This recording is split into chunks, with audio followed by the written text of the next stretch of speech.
नमस्कार। सत्ता के गलियारों की हलचल और सरकार में क्या है खास, कानाफूसी, चर्चा और गपशप पर आधारित हमारे इस खास कार्यक्रम में आपका स्वागत है। तो चलिए शुरू करते हैं पावर सेंटर।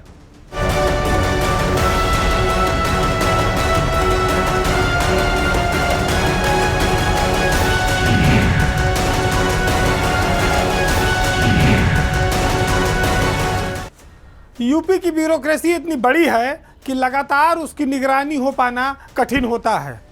यही वजह है कि ऊपर के लेवल पे डीएम कमिश्नर पर तो सरकार देख लेती है, लेकिन नीचे के मामलों में जैसे एडीएम, एसडीएम, तहसीलदार, लेखपाल, पटवारी, यहाँ पर मामला फंस जाता है।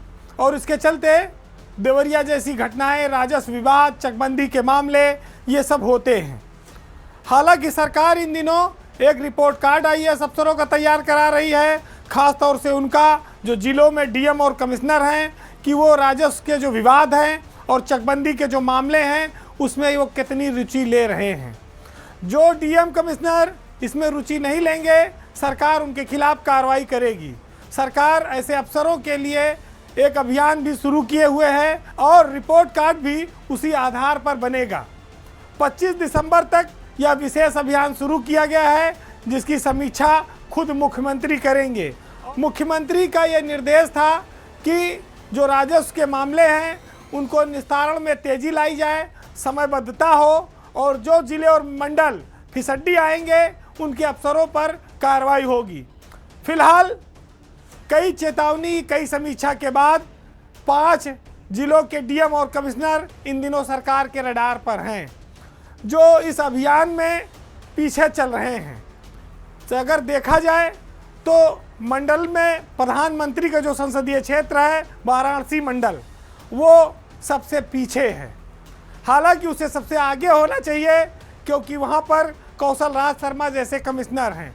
लेकिन ये संयोग है या इत्तेफाक कि वाराणसी मंडल लगातार पीछे चल रहा है। उसके बाद जब बात आती है चित्रकूट की, तो वहाँ पर कई जिले ऐसे हैं जो चित्रकूट जिला है मंडल के साथ साथ वो भी पीछे जा रहा है इन सब मामलों में। सहारनपुर में ऋषिकेश यशवंत भास्कर का मंडल भी पीछे चल रहा है इस मामले में, और उनके यहाँ भी सरकार ने एक अफसर तैनात किया है जो 25 तारीख के अभियान में तेजी लावे।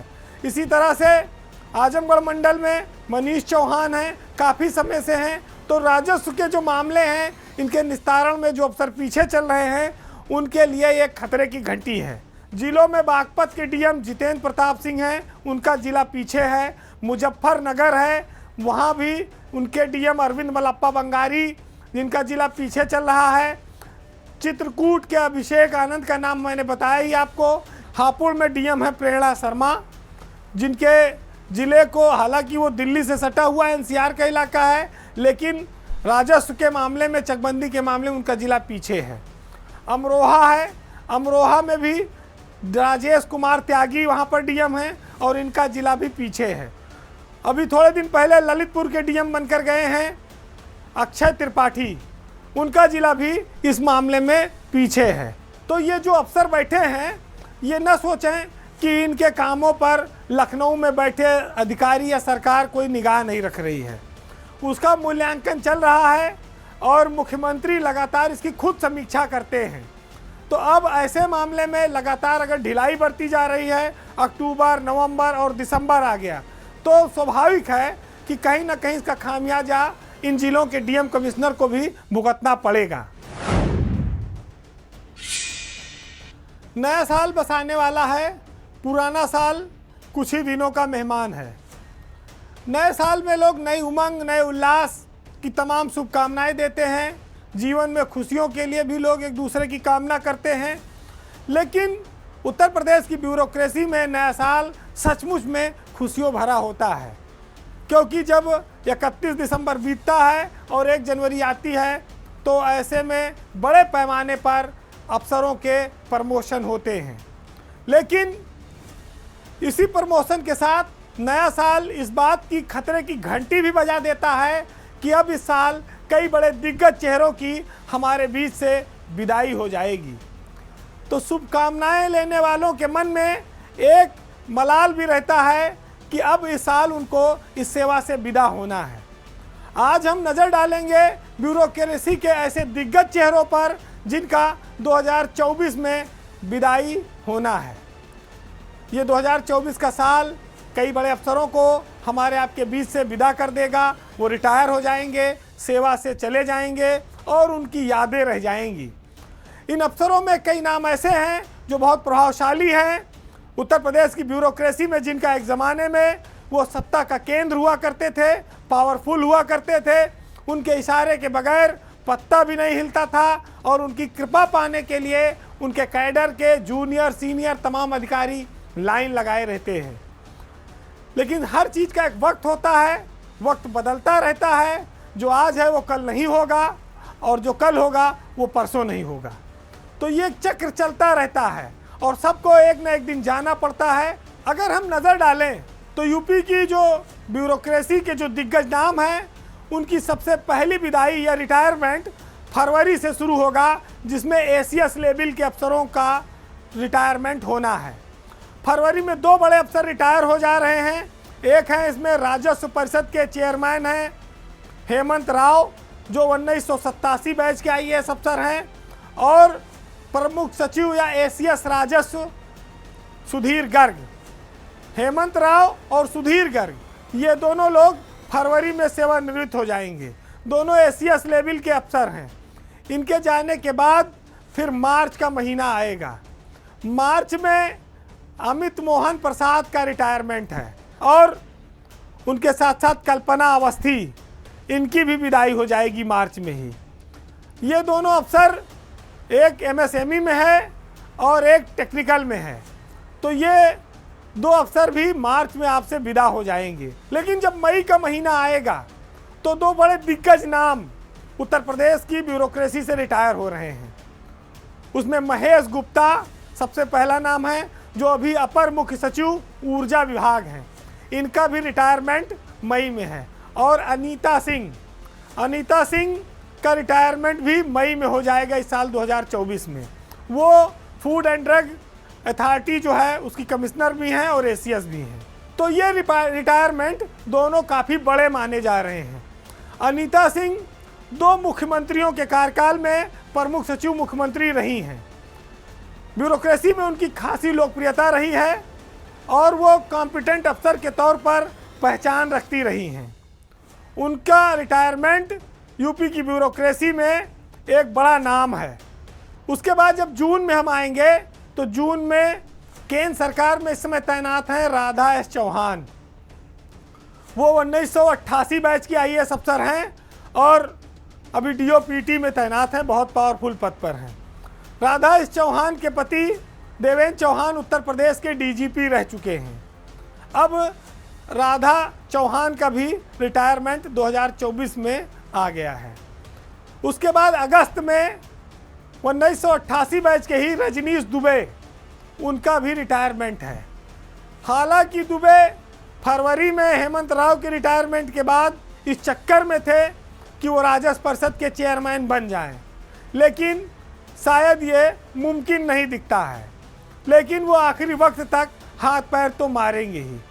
तो अगस्त में रजनीश दुबे उत्तर प्रदेश की ब्यूरोक्रेसी से रिटायर होंगे और उसके बाद सितंबर में नंबर आएगा नितिन रमेश गोकरण का। मुख्यमंत्री योगी आदित्यनाथ की सरकार में नितिन रमेश गोकरण 106 के और बेहतर अफसर माने जाते हैं। उनके पास आवास विभाग का और सेल टैक्स विभाग का चार्ज है। वो अपर मुख्य सचिव स्तर के अधिकारी हैं। उनकी विदाई सितंबर महीने में हो जाएगी। उसके बाद जो अगला नाम है वो बड़ा नाम है, वो भी क्योंकि मनोज कुमार सिंह जो वन विभाग में अपर मुख्य सचिव हैं, उनका रिटायरमेंट भी दिसंबर 2024 में होना है।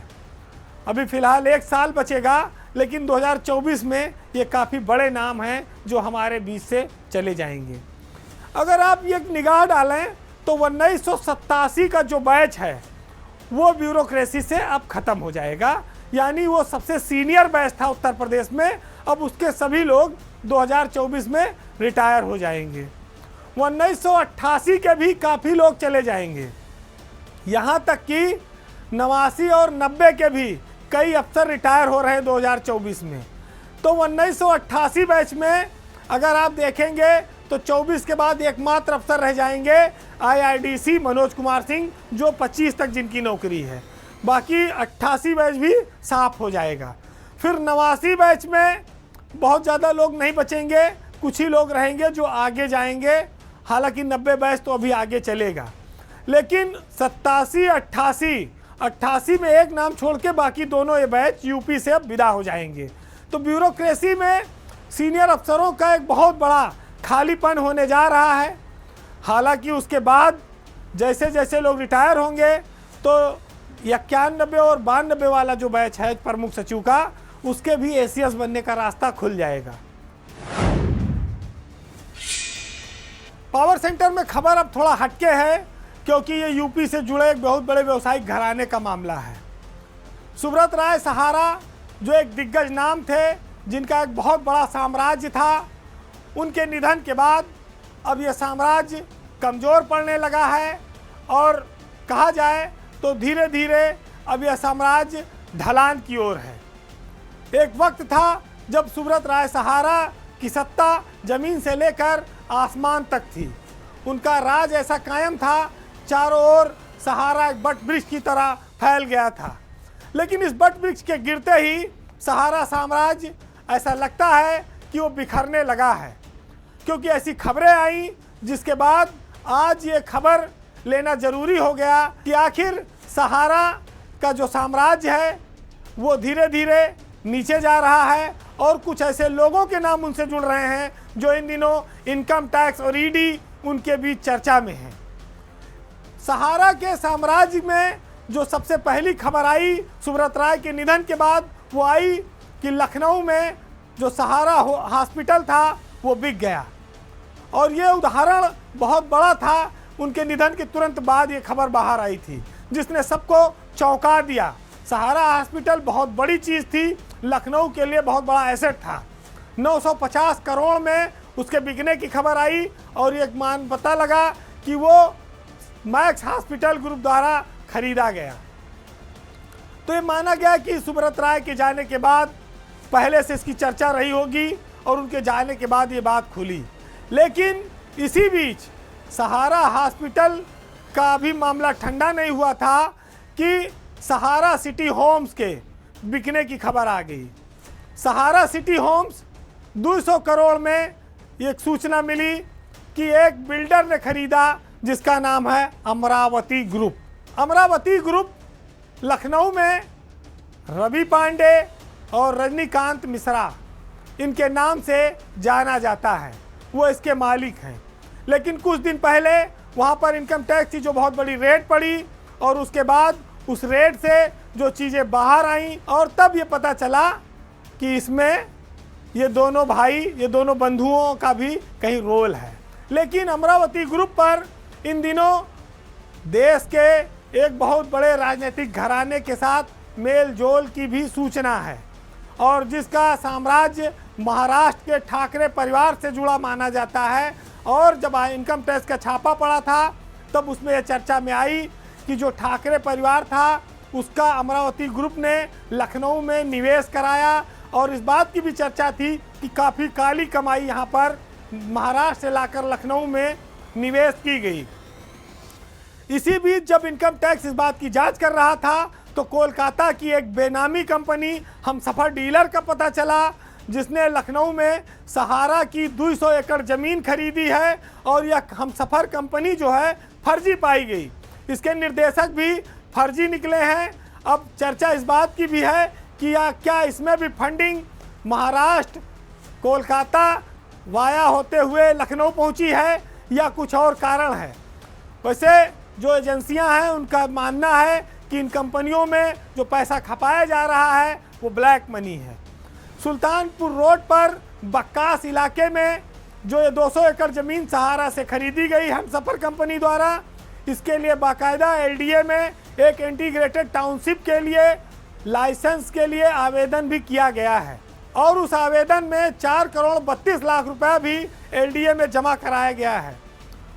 टाउनशिप के लिए कंपनी ने जो अपना टर्नओवर दिखाया है वो 350 करोड़ का दिखाया है, लेकिन इनकम टैक्स की जांच में वो टर्नओवर फर्जी पाया गया है। इससे साबित होता है कि ये हमसफ़र कंपनी भी फोर्जरी है।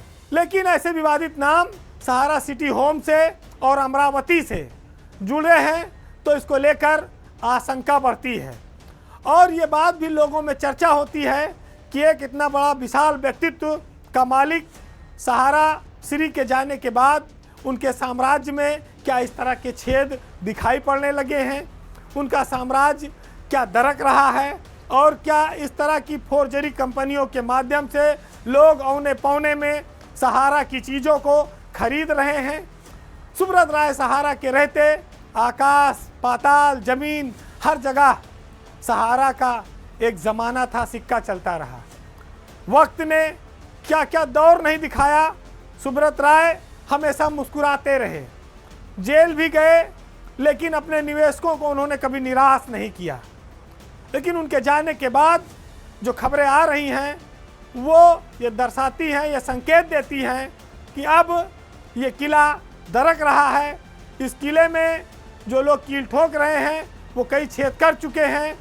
अब छेद करने वाले भी दागी हैं, धन कहाँ से ला रहे हैं, तमाम सारी जांचों में वो फंस रहे हैं और बदनामी सहारा की भी हो रही है। अब बात एक ऐसी खबर की जो देखने में तो बहुत बड़े नेता हैं, केंद्रीय मंत्री हैं, उनके आगे लाव लश्कर चलता है लेकिन उनकी सुनता कोई नहीं है। जब वो यूपी में आते हैं तो अफसरों से दुखी हो जाते हैं। या आप ये भी कह सकते हैं कि उत्तर प्रदेश सरकार के जो अफसर हैं वो केंद्रीय मंत्रियों तक को कुछ नहीं समझते हैं। यानी राजधानी के अफसर केंद्रीय मंत्रियों के जो आदेश है उनको हवा में उड़ा रहे हैं। उत्तर प्रदेश से राजधानी लखनऊ से मोहनलालगंज से सांसद हैं कौशल किशोर, वो इस समय केंद्र सरकार में राज्य मंत्री हैं लेकिन उनका दर्द आए दिन छलकता है। और अभी बीकेटी में खुले मंच से उन्होंने ये बात कही कि मलिहाबाद की एक एसडीएम उनका फ़ोन नहीं उठाती हैं। एक नहीं कई बार फ़ोन करने पर एसडीएम मीनाक्षी पांडे उनका फ़ोन नहीं उठाती, उनके कार्यकर्ताओं को कमरे से बाहर निकाल देती हैं और बीजेपी कार्यकर्ता परेशान हैं। कौशल किशोर बीकेटी में आयोजित एक जागरूकता कार्यक्रम में आए थे लेकिन मलिहाबाद की एसडीएम से वो इतना पीड़ित थे कि वो अपने आप को एसडीएम के खिलाफ बोलने से रोक नहीं पाए।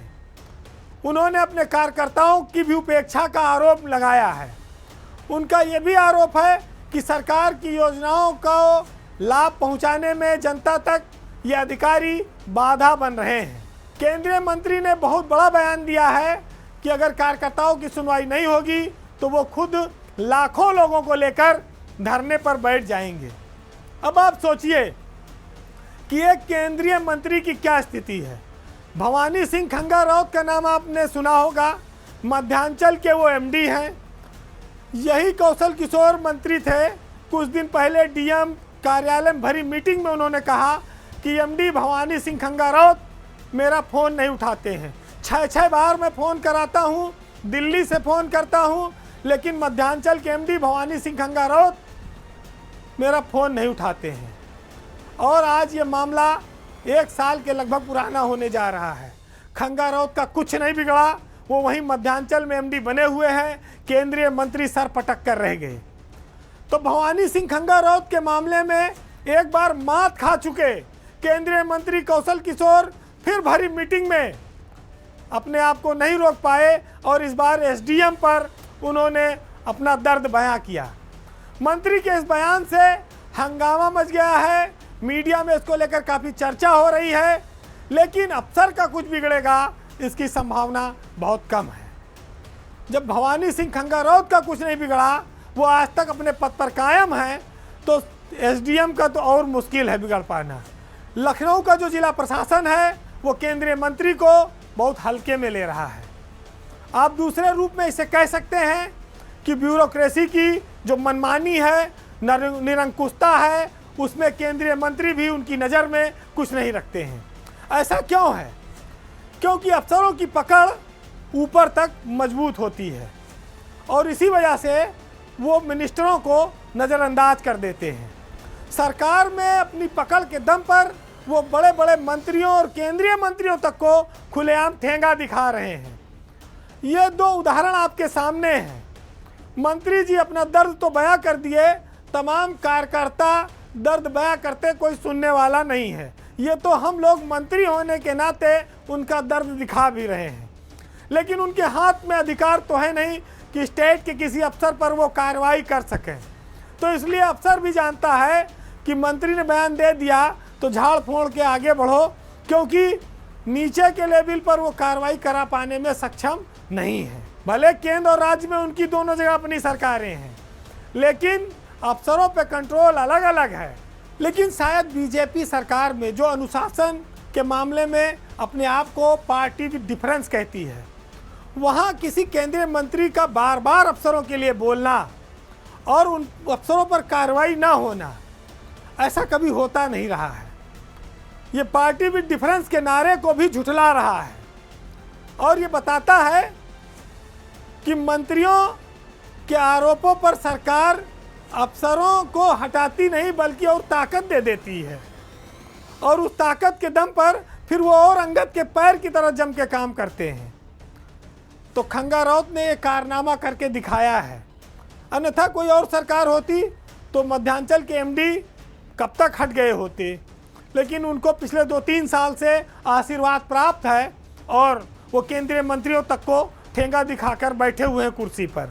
अब उनकी इसी लाइन की नकल करते हुए एक और एसडीएम अफसर भी आ गई हैं, जिन पर देखना होगा कि इस बार शायद केंद्रीय मंत्री ने जो आंदोलन की चेतावनी दी है, शायद उसी पर सरकार गंभीर हो, लखनऊ का प्रशासन गंभीर हो, कोई अफसर इसकी सुधि ले और इन पर कुछ कार्रवाई करे। बहरहाल पावर सेंटर में आज इतना ही।